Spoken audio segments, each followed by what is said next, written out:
Hyderabad assembly gun park వద్ద BJP ఎమ్మెల్యేలు ఎమ్మెల్సీలు వినూత్న నిరసన తెలిపారు. బషీర్బాగ్ నుంచి తోపుడు బండిపై రైతుల విజ్ఞప్తులను తీసుకొచ్చి ఆందోళన చేపట్టారు. తోపుడు బండిని పోలీసులు అడ్డుకోవడంతో కాసేపు ఉద్రిక్తత నెలకొంది. పోలీసులతో వాగ్వాదానికి దిగారు బీజేపీ ఎమ్మెల్యేలు ఎమ్మెల్సీలు. రైతుల నుంచి సేకరించిన అప్లికేషన్లను లోపలికి తీసుకెళ్లేందుకు నిరాకరించారు పోలీసులు. ఫసల్ బీమా అమలుపై రైతుల నుంచి అప్లికేషన్లు సేకరించారు బీజేపీ నేతలు. రైతుల విజ్ఞప్తులను నెత్తిన పెట్టుకుని గన్ పార్క్ దగ్గర నిరసన తెలిపారు. రాష్ట్రంలో పంటల బీమా పథకాన్ని అమలు చేయకపోవడంతో రైతులకు తీవ్ర నష్టం జరుగుతోందన్నారు బీజేపీ నేతలు. కాంగ్రెస్ ప్రభుత్వం రైతులకు శాపంగా మారిందన్నారు.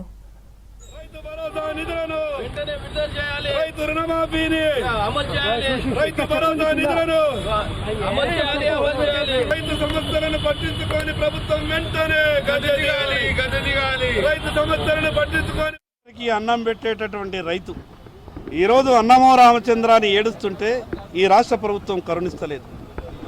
తెలంగాణ రాష్ట్రంలో ఉన్నటువంటి లక్షల మంది రైతులు తమ బాధలు చెప్పుకుంటూ మాకు దరఖాస్తులు ఇచ్చారు. ఆ దరఖాస్తులన్నీ కూడా ఈరోజు లక్షల దరఖాస్తులు రాష్ట్ర ముఖ్యమంత్రి గారికి ఇచ్చి ఈ రాష్ట్రంలో పంటల బీమా ప్రధానమంత్రి పంటల బీమా పథకం అమలు చేయాలని, అదేవిధంగా 2 లక్షల రూపాయల రైతు రుణమాఫీ చేయాలని, రైతు భరోసా నిధులు విడుదల చేయాలని ఈ సమస్యలన్నిటి మీద ఈరోజు భారతీయ జనతా పార్టీ శాసనసభ పక్షం ఈరోజు వాయిదా తీర్మానం ఇచ్చినాం. అసెంబ్లీలో చర్చ చేయాలి, అసెంబ్లీలో చర్చ చేసి రైతుల బాధలు తెలుసుకోవాలా. ఈరోజు ప్రతి ఒక్క రైతు తను వ్యక్తిగతంగా ముఖ్యమంత్రి గారికి కలిసి బాధ చెప్పలేడు కాబట్టి ఈరోజు రాష్ట్ర రైతులంతా లక్షల మంది రైతులు దరఖాస్తులు ఇచ్చారు. ఈ దరఖాస్తుల ద్వారా కనీసం ప్రభుత్వానికి తెలవాలా. ఈరోజు కాలం కలిసి రాని సమయంలో ప్రధానమంత్రి ఫసల్ బీమా పథకం ఈ రాష్ట్రంలో అమలయ్యి ఉంటే ఎకరానికి 40-50 వేల రూపాయలకి ఈరోజు నష్టపరిహారం రైతులకు వస్తుండే. దాని ద్వారా రైతులకు కొంత ఉపశమనం కలుగుతుండే. కానీ ప్రధానమంత్రి ఫసల్ బీమా పథకాన్ని ఈ రాష్ట్రంలో అమలు చేస్తే ఎక్కడ బీజేపీకి పేరొస్తుందో, ఎక్కడ రైతులు బాగుపడతారో అన్న ఒక దురుద్దేశంతో ఈ రాష్ట్ర ప్రభుత్వం అమలు చేస్తలేదు.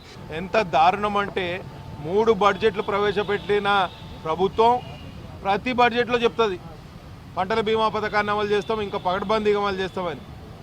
ఇప్పటి వరకు ఫసల్ బీమా యోజన అమలు చేయలే, సొంతంగా వాళ్ళ పంటల బీమా పథకాన్ని అమలు చేయలే, రైతు రుణమాఫీ పూర్తిగా చేయలేదు, రైతులకు రైతు బంధు వేయలేదు, రైతాంగ సమస్యలన్నిటిని గాలికి వదిలేసింది. రైతు ద్రోహిగా మిగిలింది ఈ రాష్ట్ర ప్రభుత్వం. ఫసల్ బీమా వెంటనే అమలు చేయాలని రాష్ట్రం మొత్తం మీద కలెక్ట్ చేసిన రైతుల అప్లికేషన్స్ ఏదైతే ఉన్నదో సిగ్గు వచ్చేటట్టు ప్రతి రైతు ఫసల్ బీమా అమలు చేయాలి. ఎందుకంటే గతంలో పంట నష్టపోయిన వాళ్ళకు ఇంతవరకు పంట నష్టం ఇయ్యలేరు. అందుకోసానికే ఫసల్ బీమా అమలు చేయాలని, అదేవిధంగా 2 లక్షల రుణమాఫీ ఏదైతే ఉందో అందరికి అమలు చేయాలని, రైతు భరోసా ఏదైతే ఉందో 5 దఫాలు ఉందో 1 దఫా ఇచ్చారు, ఇంతవరకు ఇవ్వలేదు, అది కూడా ఇవ్వాలని. కూలీ రైతులు ఏదైతే 12,000 ఇస్తానని చెప్పారో అది కూడా ఇవ్వాలని రైతుల తరఫు నుండి భారతీయ జనతా పార్టీ తరఫు నుండి డిమాండ్ చేస్తా ఉన్నాం. రైతులందరూ అప్లికేషన్స్ లక్షలాది అప్లికేషన్స్ వచ్చాయి. ఆ అప్లికేషన్స్లో ఆ విజ్ఞప్తిని సీఎం గారికి ఇవ్వాలని తీసుకొచ్చాము. అవన్నీ కూడా పీఎం ఫసల్ బీమా యోజన, తర్వాత సెంట్రల్ గవర్నమెంట్ స్కీమ్స్ అన్నీ కూడా స్టేట్ గవర్నమెంట్ ఇంప్లిమెంట్ చేయట్లేదు, అవన్నీ కూడా ఇంప్లిమెంట్ చేయాలి. లోన్ వేవర్ కూడా అది మాఫీ చేయాలి.